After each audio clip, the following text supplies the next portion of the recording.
everyone, so today we're going to start some Ringo 2000 Lavender Geraniums. So let's get started. Bessie's Ringo 2000 Lavender Seed is a gorgeous flowering geranium in a lavender purple color. This is an early blooming geranium. They come with round fluffy flower heads and dense foliage. They are an early bloomer, so you're going to get blooms earlier than other geranium types. These are going to grow about 12 to 18 inches high and are perfect for containers, window boxes, hanging baskets, and as a border plant in your flower gardens. The package I ordered here from Bessie's was a seed count of 50. These seeds normally would be started about 12 weeks prior to your last frost. However, I am starting them much earlier because I would like to see some blooms before I put them in my containers or in the garden. They like full sun. This is a hybrid seed and the color will vary. I call it lavender, but it will go a purple lavender, which I feel is still gorgeous and fits into my color scheme beautifully. Every year I unveil a new color scheme for the garden, and this year's it's all about lavenders, oranges, yellows, and pinks. So it's going to be very vibrant. I am particularly excited about this color because it's a soft lavender and really pretty. I am going to use the Jiffy Premium Seed Starting Mix. This is my go-to mix. It's easy to find, and I purchased this mix in the early fall when they had it on sale. So Walmart actually will drop it a couple bucks and you can buy it earlier and save some money before seed starting season. There's a mouthful. Happens or starts, which is usually January, February, where people start going crazy buying seeds in spring. So anyhow, this is what I'm using. I have already mixed it up and pre-moistened it.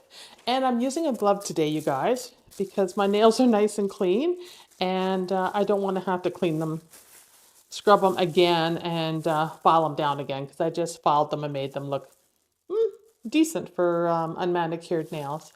But they look pretty good, so I want to maintain that. So you can see here that the soil is not dripping wet. It's nice and moist. It will clump up a bit, which is fine.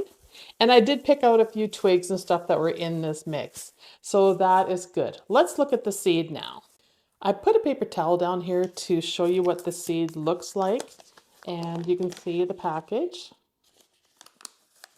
And these are just little seed. But the nice thing about Bessie's that I like, in particular with the geranium seed, which is where I got my geraniums from last year, and they were fabulous, is they're gold.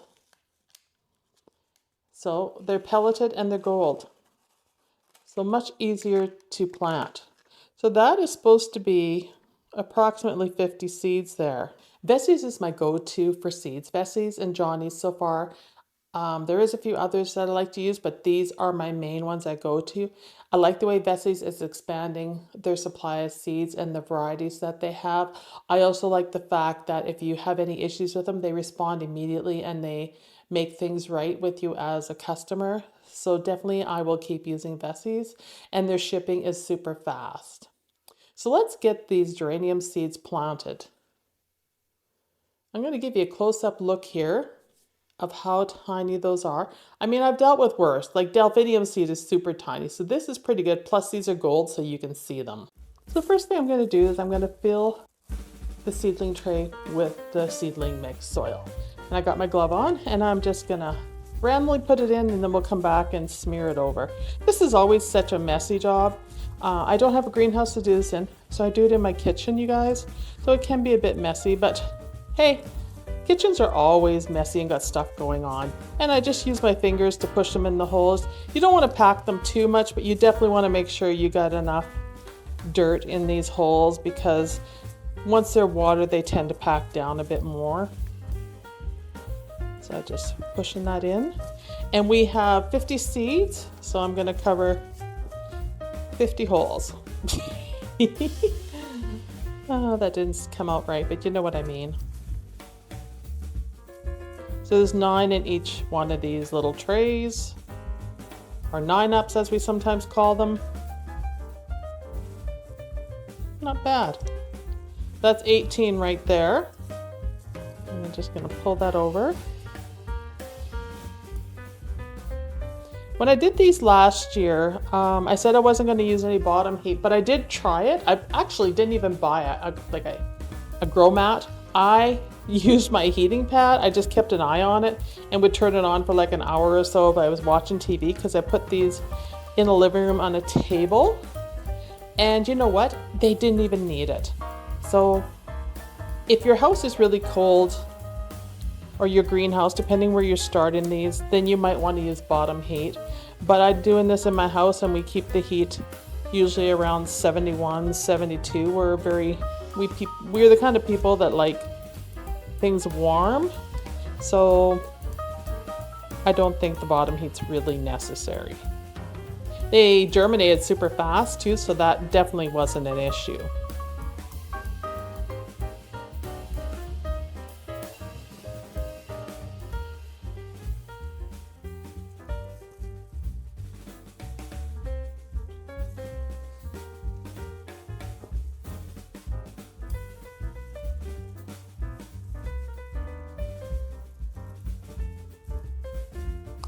I have all of these filled now, so that's about 54 holes that are filled for the seedlings. And I'm going to add some perlite to the soil I have left here just to make it go further to spread on top of the geranium seed. There's a perlite I have, and I have a lot of it, so I might as well just mix it into the soil for topping up the geraniums. And we're just going to mix it in with the soil and use it together. So it'll be a little more perlite, but it will help them germinate. Remember, geraniums like to have a light coverage of soil, and they like to be kept in dark until they germinate.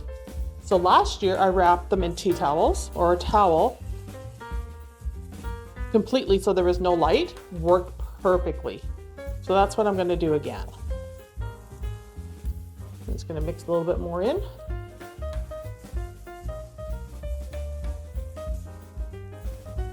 There, and that's one more. Makes it really easy to sprinkle on top. And just so you guys know, this soil, this seedling mix, this Jiffy seedling mix, I already treated it with boiling water and let it cool to use it to kill any gnats. All right, I take my glove off, and we are now going to place the seeds, which is a very fine job because I only want one in each one of the holes. So just get rid of this. I'll set this aside and push this back so you can see what I'm doing here. Now that I have the perlite mixed in with the seedling mix, I'm going to start adding the seeds to the tray. And you can see how small these are. And I'll just hold one up to the camera. I'm using tweezers for this job. And you can see there how small that seed is, but the gold is really helpful. I'm just going to push this out of the way and pull this forward a bit so you can see it a bit better. There we go. And I'm just going to add them one at a time to each tray. And like I said, I took the gloves off because I'm not that coordinated. And sometimes they stick to the tweezers, but that's okay. I just use my finger and push them off. I'll do my best to center them, but it may not be perfect. Just like that.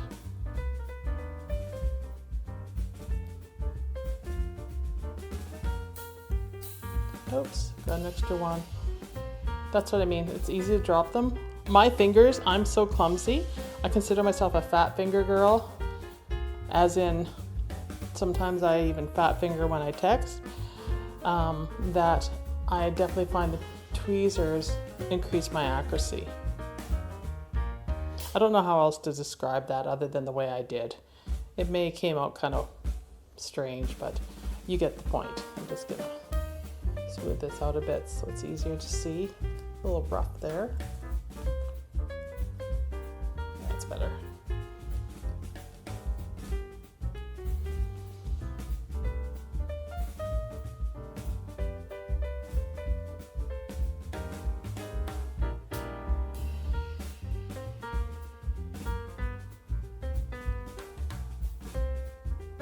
Sometimes they fall over to the side a bit, but we just straighten them out.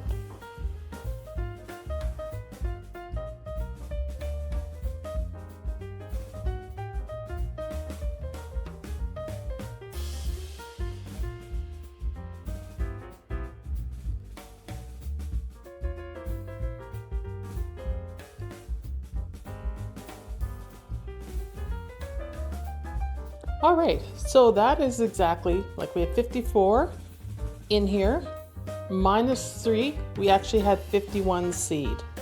I might have screwed up and missed one hole like right here because I don't see the seed on top, but for the most part, they're all covered. So that went really, really well. So now I'm just gonna come through and I'm gonna sprinkle them with the dirt on top. And I put my glove back on to do this, just because I'm gonna try to clean this up a little bit as I go, just to make it nice and neat, because we're gonna come through and we're gonna spritz this.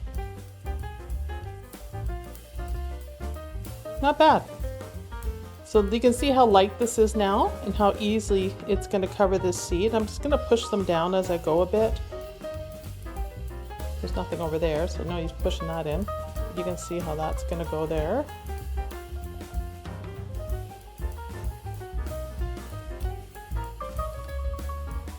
When I start seeds, I usually read the directions on the package first just to make sure that I'm on track. I mean, I did so many seeds last year, I don't always remember how I did each one. So I read to refresh, and then I will sometimes use my own methods, you know, like the tweezers and like mixing the perlite with the dirt. I mean, you could use just perlite and put them in here as well. Totally up to you how you want to use it. You could just use your seed starting mix too. And you could technically push them in a little bit better, and that would also cover them up as well. But we're going to try this since I have it. I might as well use it and take advantage of it.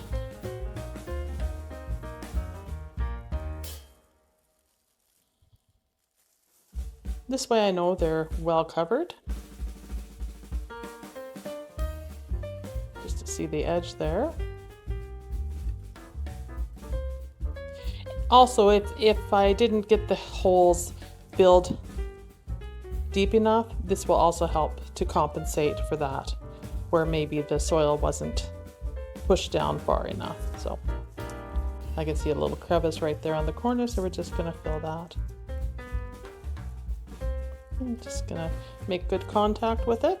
So before I mix these, I'm gonna write the label on a piece of painter's tape and just stick it on the pan at the front here, so I know that it's the Ringo. So this is going to be Ringo 2000 Lavender.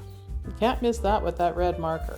And then I'm just going to turn the tray around and I'm just going to stick it down here on the front of it on the bottom.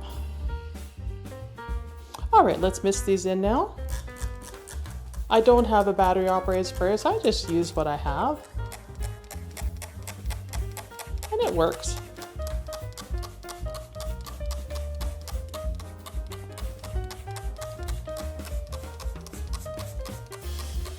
And I can use the remainder of these trays to plant something else, which is always nice. Seedling trays don't go to waste when you're gardening. I usually try to fill them up as much as I can.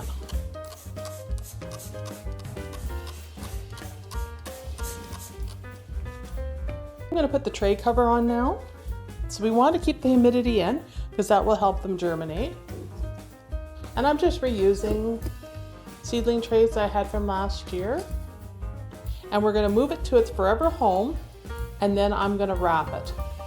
This is a dark corner and a temporary table that I set up in my living room to grow seedlings on it because my counters get too full. And I have a beach towel here, and I'm just going to cover it with the beach towel and make sure that no light will get in at all. Because that is the key. You want to keep it in solid darkness for up to 15 days. You're going to check on these. Probably every week you want to do a check and see if they sprouted. Because the minute you get full germination on your tray, you want to lift this towel up and then give them bright light. I'm just pushing these in. The towel in all along the edges. I have my grow lights ready to go. This is just a floor lamp that I use, and I have grow light bulbs in these, and you can see here. And I picked these bulbs up for like $1 each, which was a great deal. Used them last year and used them again this year. So as soon as the geraniums start to grow and they pop out of the soil, and then I will remove the towel and I will give them bright light from the grow lights.